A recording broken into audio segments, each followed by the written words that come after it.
प्रामाणिकपणाला सलाम. स्वच्छता सैनिकांचा मनापासून सन्मान. धुळे महानगरपालिकेचे घंटागाडी कर्मचारी सागर अहिरे, महेश घोरपडे तसेच मुकादम मयूर अशोक आघाव यांनी दाखवलेल्या प्रामाणिकपणाचा विद्युत प्रभाव लेखानगर कॉलनीतील नागरिकांच्या वतीने त्यांचा सत्कार करण्यात आला. यावेळी नगरसेवक ललित माडी यांच्या हस्ते शाल देऊन सत्कार करण्यात आला. येथील रहिवासी रोहिणीताई सोनार यांच्या घरातील सोन्याचा दागिना चुकून कचऱ्यात गेल्यानंतर या कर्मचाऱ्यांनी तब्बल 3 तास कचऱ्यात शोध घेऊन तो दागिना सुरक्षित परत मिळवून दिला. ही केवळ सेवा नव्हे तर प्रामाणिकपणा आणि कर्तव्यनिष्ठेचे प्रेरणादायी उदाहरण आहे.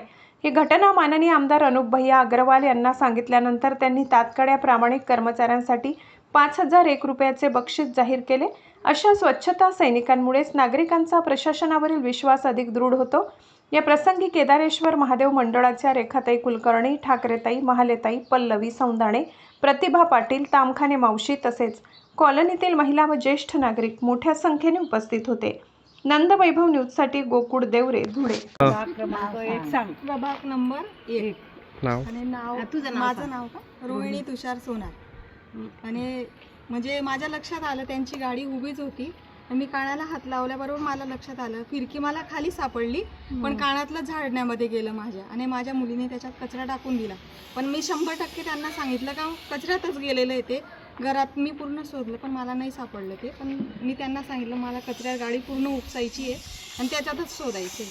आणि मग ते तिथं त्यांनी सर्वांनी म्हणजे त्यांचं खूप सहकार्य होतं त्यांचं. आणि आमच्या कॉलनीतले बी सर्व बायकांचं सहकार्य होतं तिथं. म्हणजे त्या सहकार्याने सर्व ते कानातलं माझं सापडलं.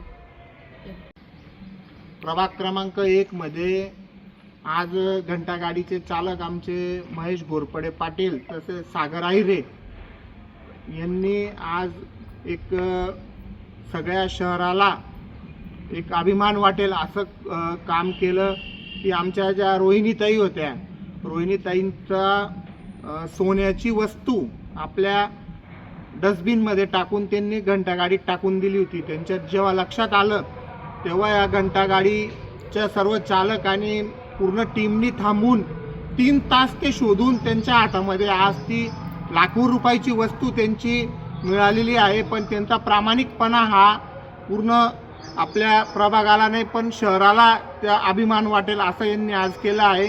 म्हणून आज सर्व कॉलनीवासियांतर्फे आज यांचा सत्कार करून त्यांना स्वामी समर्थांची भेट देण्यात आलेली आहे. मूर्ती या ठिकाणी भेट देणं कल्पतरू. तर असंच यांचं प्रामाणिकपणा सर्व महानगरपालिकेच्या इतर कर्मचाऱ्यांनीही असा लक्षात घ्यावा. आणि धर्मयोद्धा अनुप भैया अग्रवाल यांच्याकडून त्यांना 5,001 रुपयाचं बक्षीस आमदारांनी इथं जाहीर केलेलं आहे.